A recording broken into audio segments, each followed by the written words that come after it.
اور اس وقت معاون خصوصی شہزاد اکبر لاہور میں پریس کانفرنس کر رہے ہیں. اس کے اوپر دونوں سائڈز کے آرگومنٹس لیے گئے تو یہ قرار پایا پاناما کی ججمنٹ کے اندر کہ نواز شریف اب ایک سرٹیفائیڈ جھوٹے اور بدخیانت انسان ہیں، کیونکہ جو ترازو ہے 62 63 آرٹیکل آئین کے، اس کے اوپر وہ پورے نہیں اترتے، اور انہوں نے وہ جھوٹ بولا اور جھوٹ بول کے اپنے اثاثے چھپائے اور اپنی کرپشن اور منی لانڈرنگ چھپائے. اچھا، اس بیان کرنے کا مقصد یہ ہے کہ اس کے پیچھے ایک تھیم ہے کہ کس طرح سے اس کو ہمیشہ چیز کو سپن کیا جاتا ہے. اور ایک یہ سپن کا لفظ میں اس لیے استعمال کر رہا ہوں کہ کل کا وہ جو انٹرویو بھی یوٹیوب پہ چل رہا ہے وہ کعبے مساوی کا، تو اس نے بھی سپن کا لفظ استعمال کیا کہ یہ سپن کرتے ہیں. تو وہ جب آیا تو اس کو بھی سپن کرنے کی کوشش کی گئی پاناما کے فیصلے کو، اور ایک بیانیہ گڑھا گیا کہ جی ہمیں تو کرپشن کے اوپر تو نہیں نکالا، یہ تو ایک اقامے کے اوپر نکال دیا گیا. یہ اقامے کی تھوڑی تفصیل میں آخر میں آؤں گا، لیکن آپ کو کرپشن کے اوپر ہی نکالا گیا، آپ کو منی لانڈرنگ کے اوپر ہی نکالا گیا، آپ کو اکاؤنٹیبلٹی کورٹ سے سزا بھی منی لانڈرنگ اور یہ کرپشن کے اوپر ہوئی ہے. نیب کا قانون آپ پڑھ لیجئے جو کہ سپریم کورٹ کے تمام ٹیسٹ پاس کر چکا ہے، اس کے اوپر بارہا ججمنٹس ہیں. عزیز میمن کی ایک بڑی رپورٹڈ ججمنٹ ہے، اس کے علاوہ اسفندیار ولی کی ججمنٹ ہے. پرزمپشن جو ہے قانون کے اندر کہ اگر آپ کے اثاثے بھی پکڑے جاتے ہیں اور آپ پبلک آفس ہولڈر ہیں تو قانون کا جو پرزمپشن ہے وہ یہ ہے کہ آپ نے یہ کرپشن اور کرپٹ پریکٹسز سے کمائے ہیں، انلیس آپ پروو کر سکیں کہ آپ کے ذرائع کیا ہیں. یہاں پہ میں مثال دینا چاہوں تھے، لیکن اس کے باوجود انہوں نے اپنے 30-35 سالہ ایک پائی جو انہوں نے اپنے محنت سے ایز اے سپورٹس مین کمائی تھی، اس کا پورا حساب اور منی ٹریل دیا اور عدالت عظمیٰ سے صادق اور امین قرار پائے. اب یہاں پہ ڈیمانڈ یہ ہے کہ یہ چونکہ پٹواریوں جیسا چاہتے ہیں کہ وہ کرپشن یہ سمجھتے اس کو جس طرح سے وہ اینٹی کرپشن والے ٹریپ ریڈ میں پٹواری کو پکڑتے ہیں کہ وہ 400 روپیہ یا 4000 روپیہ کسی سے لے رہا ہو تو اس پہ نوٹ جو ہیں وہ نشان والے ہوتے ہیں تو ان کو پکڑا جائے. تو اب نواز شریف صاحب کی یہ والی خواہش پتہ نہیں کب پوری ہوگی، لیکن اس کے علاوہ لیگلی تمام عدالتوں سے یہ ثابت ہو چکے ہیں. اچھا، اب یہ چونکہ یہ سب میں شامل ہے، یہ جھوٹ خود نہیں بولتے تھے، ان کے صاحبزادے بھی آپ نے دیکھا وہ انٹرویوز آئے تھے، پھر ایک صاحبزادی مریم نواز اور مریم صفدر، وہ بھی کنفیوژن رہتی ہے. ان کا فرمان یہ ہے کہ جی شروع میں فرمایا تھا میری لنڈن تو کیا پاکستان میں بھی کوئی پراپرٹی نہیں ہے، پھر اسی جس اقامے کا رونا روتے ہیں اسی اقامے کی آڑ میں جو 1 ارب سے زیادہ کی منی لانڈرنگ ہوئی سعودیہ سے پاکستان ہل میٹل کے نتیجے میں، اس کی عوض ہزاروں کنال زمین یہاں پہ خریدی، اور وہ بھی کس طرح سے کوڑیوں کے بائی خریدی، وہ بھی ایک لمبی داستان ہے. لیکن جھوٹ کا ایک سلسلہ ہے. اور اب ریسنٹ اس جھوٹ کے سلسلے میں کنیکشن یہ ہے ابھی کی سٹوری میں کہ جب یہ لنڈن سے ایک خبر آئی کہ لنڈن کی ہائی کورٹ نے ایون فیلڈ کی اٹیچمنٹ کا مقدمہ خارج کر دیا. اتنی خبر تھی، نہ کسی نے آرڈر دیکھا، نہ دیکھا کہ اس کے اندر کس بابت یہ آرڈر جاری ہوا ہے. اور مجھے نہیں پتا کہ یہ مریم نواز یا نواز شریف صاحب کچھ پڑھتے لکھتے ہیں یا کوئی آرڈر دیکھتے ہیں یا بیان بازی کرنے سے پہلے، یا کوئی ان کے وکیل بھی ہوں گے. ظاہری بات اتنے مالدار لوگ ہیں، اتنے میاں صاحب تو شکایت بھی کرتے رہے کہ وکیلوں کو فیس دے دے کہ ان کا حل ہو گیا. پتہ نہیں کسی سے مشورہ کرتے ہیں یا ویسے ہی جو بیانیہ ہے وہ جھوٹ کے اوپر مبنی ہے. تو انہوں نے نواز شریف صاحب نے، میں نے دیکھا تھا انہوں نے ایک انٹرویو بھی دیا لنڈن میں کہ دیکھیں جی بالکل ہمیں تو بری کر دیا، لنڈن کی عدالت نے بری کر دیا ایون فیلڈ اپارٹمنٹس کے اوپر. مریم نواز کے میں یہ ٹویٹس بھی پرنٹ کر کے لے آیا ہوں، 2 ٹویٹس انہوں نے اس کے اوپر کیے جس میں وہ یہ کہتی ہیں کہ جی ماشاءاللہ انشاءاللہ الحمدللہ براڈ کمپنی کو نواز شریف کے خلاف مقدمات ڈھونڈنے کے لیے $2 کروڑ 87 لاکھ ادا کیے گئے، پھر بھی نااہلی کے لیے اقامے اور سزا اور جج ارشد کا سہارا لینا پڑا. ایون فیلڈ کیس کی اصلیت بھی سامنے آ گئی. اچھا، اس کے بعد اوپر بھی یہی ان کی ٹویٹ تھی، نواز شریف صاحب کا بھی یہی انٹرویو تھا. اب اس تناظر میں پہلی تو چیز یہ ہے کہ ایک دفعہ سے پھر مریم صفدر کا نواز شریف صاحب کا جھوٹ پکڑا گیا. دونوں چیزوں پہ آ جاتے ہیں. براڈ شیٹ کیوں ہائر کی گئی، براڈ شیٹ نے کیا کیا نہیں کیا، وہ ایک الگ بحث ہے. اور اس کے اوپر بھی جو کعبے مساوی کا انٹرویو ہے، لیکن اس انٹرویو کے اندر 2-3 چیزیں بڑی امپورٹنٹ ہیں جو ایک دفعہ پھر ان کی تمام چیزوں کے اوپر نشاندہی کرتے ہیں. اب جو پہلی تو بات ہے کہ جب آ جاتے ہیں جو انہوں نے کہا کہ کعبے یہ براڈ شیٹ کے مقدمے میں ان کو بریت ہوگی اور لندن کے ایون فیلڈ اپارٹمنٹ ثابت ہو گئے کہ ٹھیک تھے. جو کل کا انٹرویو اگر آپ لوگوں نے دیکھا ہو تو اس کے اندر جو اس نے الفاظ استعمال کیے ہیں وہ یہ کہتا ہے کہ it is pack of lies, they are trying to spin the facts, complete lies. اور ایک بڑی امپورٹنٹ چیز انہوں نے کی اور انہوں نے کہا کہ یہ فرسٹ ریٹ اسپن ہے, یعنی کہ چیزوں کو یہ گھمانے کی کوشش کرتے ہیں اپنے فیور میں. لیکن ایک بڑی انٹرسٹنگ چیز جو اس کی انٹرویو میں دیکھ رہا تھا کہ سن 2012 میں نواز شریف کے کسی نیفیو نے, اب وہ بھانجا ہے یا بھتیجا ہے, ان میں سے کسی نے کعبے مساوی کو برائب کرنے کی کوشش کی, اس کو رشوت دینے کی کوشش کی کہ وہ اپنے کلیم سے دستبردار ہو جائے. یہ بڑی ایک امپورٹنٹ ہے. تو ابھی جتنے بھی آپ لوگوں کے رپورٹرز ہیں جو لندن میں ہیں, جو ان کے ساتھ ہر وقت واک پہ نہیں جاتے, ان کے علاوہ جو تھوڑا سا انڈیپینڈنٹ کام کرتے ہیں, ان کا حق بنتا ہے کہ نواز شریف صاحب پوچھیں کہ وہ کون سا بھانجا ہے, کیا یہ مساوی کا بیان درست ہے کہ اس نے آپ کو برائب کرنے کی کوشش کی, اور اگر نہیں ہے تو نواز شریف صاحب کے لیے بڑا بہترین موقع ہے. اس کو, وہ بھی لندن میں ہے, یہ بھی لندن میں آج کل فارغ ہیں, اور تو کچھ شغل ہے نہیں, تو اس کو سوئی کر لیں ڈیمیجز میں, ڈیفیمیشن میں. تو ایک تو اس نے یہ کہا. اچھا, دوسرا جو بڑا امپورٹنٹ چیز ہے, میں تھوڑا سا آپ کو اس کی ہسٹری بتا دیتا ہوں کہ آربیٹریشن یہ تھا کیا. براڈ شیٹ کا معاملہ, براڈ شیٹ, اور اس کو سمجھنا بڑا ضروری ہے. براڈ شیٹ ایک ایسٹ ٹریسنگ کمپنی تھی جس کو سن 2000 کے لگ بھگ ہائر کیا گیا ایک ایگریمنٹ کے تحت کہ آپ, یہ 200 لوگوں کی لسٹ ہے اس وقت کا جو نیب تھا اس نے, اور ان کے جو ایسٹ ٹریسنگ ہے اور ان کے خلاف شواہد اکٹھے کرنے میں یہ ادارہ ہمیں اسسٹنس دے گا. یہ ایک پرائیویٹ کمپنی تھی. اور اس کے بعد, یہ میں آپ کے سامنے بالکل فیکٹ سٹیٹ کر رہا ہوں ان کی ججمنٹس کے اندر سے,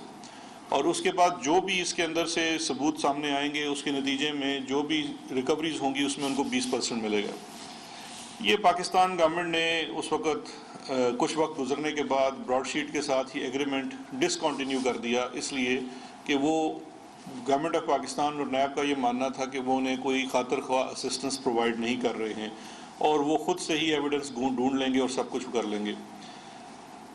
معاملہ وہاں ختم نہیں ہوا, وہ سسپینڈ کر دیا گیا, اور اس کے بعد انہوں نے براڈ شیٹ آربیٹریشن میں چلی گئی اپنے اس معاہدے کے تحت, اور معاہدے کے تحت انہوں نے آربیٹریشن میں سے یہ ڈیمانڈ کی کہ آپ نے چونکہ یہ ریکوریز کی ہیں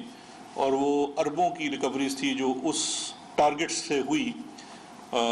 اس میں ہمیں ہمارا 20% ادا کیا جائے. ٹوٹل مقدمہ جو تھا یہ آربیٹریشن, یعنی کہ مصالحتی ایک کونسل ہوتی ہے, عدالت ہوتی ہے, اس کے سامنے چلا, اس ایگریمنٹ کے مطابق تھا. 2009 میں انہوں نے یہ پروسیڈنگ سٹارٹ کی آربیٹریشن کی, اکتوبر 2009 میں براڈ شیٹ نے.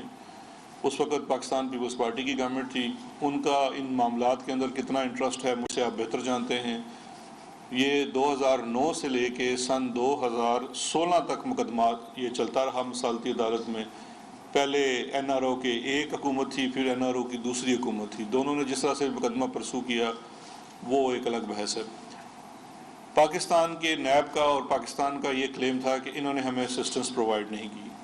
براڈ شیٹ کا یہ کہنا تھا کہ اسسٹنس پرووائڈ کریں یا نہ کریں, معاہدے کے تحت آپ ہمیں 20% دینے کے پابند ہیں.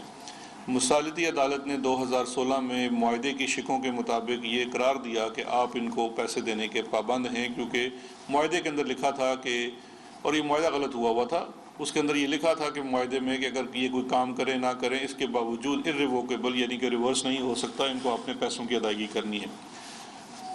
اس کے بعد سے 2016 کے بعد پھر کوانٹم کی پروسیڈنگز ہوتی ہیں کہ پہلے یہ طے پاتا ہے کہ پیسے بنتے ہیں کہ نہیں, اور اس کے بعد کتنے پیسے دیے جانے ہیں. اس کی پروسیڈنگز 2 سال چلی. جب ہم حکومت میں آئے تو اس وقت یہ کوانٹم ڈیسائیڈ ہو چکا تھا, اور ہم نے پھر اپیل فائل کر دی, اور وہ 2 سال اپیل کا سلسلہ چلا سال 2020 تک.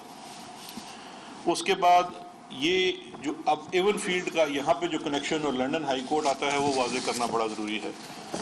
جب ان کو ایوارڈ ہو گیا اور اپیل کا پروسیس بھی مکمل ہو گیا, تو انہوں نے جو ان کے حق میں ایوارڈ ہوا اس کو حاصل کرنے کے لیے براڈ شیٹ نے ایون فیلڈ اپارٹمنٹس کے اوپر ایک چارجنگ آرڈر لے لیا لندن کی ہائی کورٹ سے. چارجنگ آرڈر یہ ہوتا ہے کہ اس پراپرٹی کے اندر گورنمنٹ آف پاکستان کا انٹرسٹ ہے,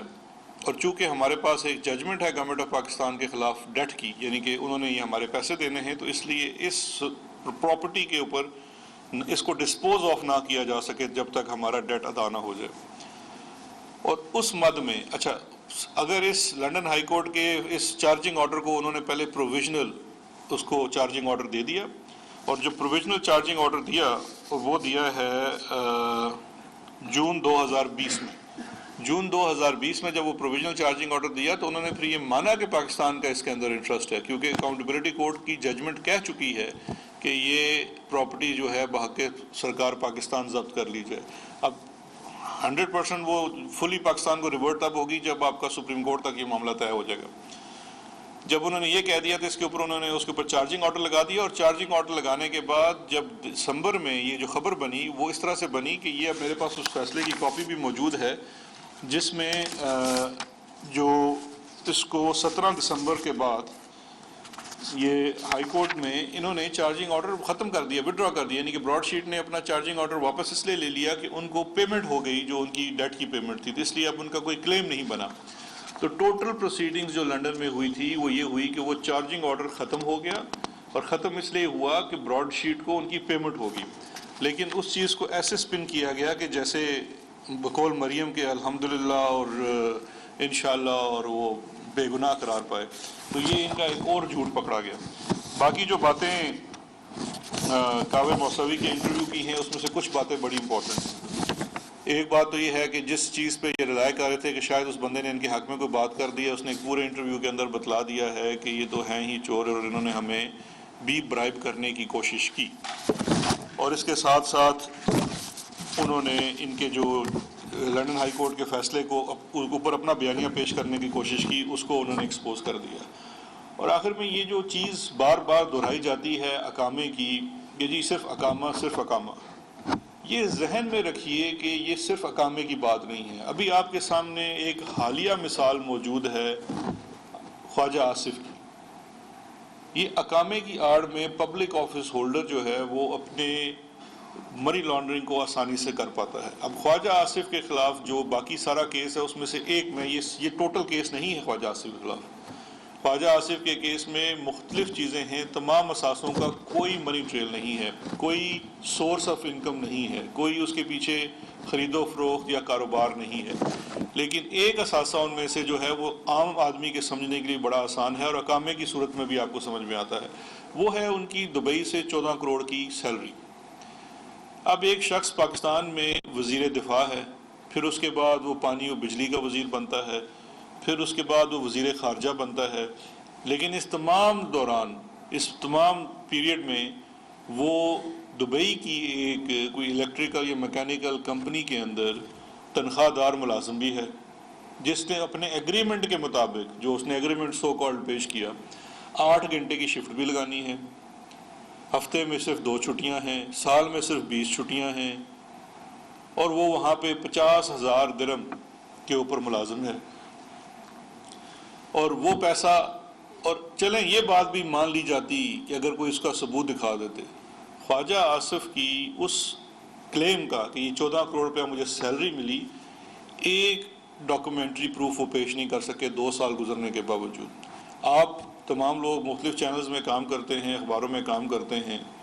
میرا نہیں خیال کہ آپ کو 50,000 درہم سیلری ملتی ہوگی. اگر ملتی ہے تو میں آپ کی جگہ نوکری کرنے کو تیار ہوں. جو بھی ہمیں یہاں چھوٹی موٹی تنخواہیں ملتی ہیں وہ بھی کیش شاید ہی کسی کو ملتا ہو، آپ کے اکاؤنٹ میں ٹرانسفر ہوتی ہے، آپ کا کمپنی آپ کو ٹرانسفر کرتی ہے. یہ ایک ایسی واحد نوکری تھی دنیا کی جس نے ان کو اکاؤنٹ میں پیسے ہی ٹرانسفر نہیں کیے، خواجہ صاحب کو کیش پکڑا دیتے تھے. تو اب اچھا وہ اس کے اوپر بینکنگ سسٹم کیوں سوال نہیں کرتا تھا؟ کیونکہ ان کے پاس اقامہ تھا. نہ وہاں کا بینکنگ سسٹم نے کبھی سوال اٹھایا، نہ یہاں کے بینکنگ سسٹم نے اٹھایا، کیونکہ وہ کاغذوں میں یو اے ای کے ریزیڈنٹ تھے، جبکہ اس دوران وہ پاکستان میں ایم این اے تھے تواتر کے ساتھ، پاکستان میں 3 اہم وزارتوں کے اوپر رہے. اب یہ اگر کرپشن نہیں ہے، یہ اگر منی لانڈرنگ نہیں ہے، تو پھر میرا خیال ہے کہ ان کو وہی یہ صرف کرپشن کو سمجھتے ہیں کہ پٹواری جو ہے وہ رنگے ہاتھوں پیسے لیتا پکڑا جائے. تو اس کے علاوہ تو یہ سمجھنا بڑا ضروری ہے کہ یہ اقامے کے پیچھے داستان کیا ہے. یہ تمام اقامے ہیں، اور بات یہ ہے کہ صرف اسی پارٹی کے اقامے کیوں نکل رہے ہیں.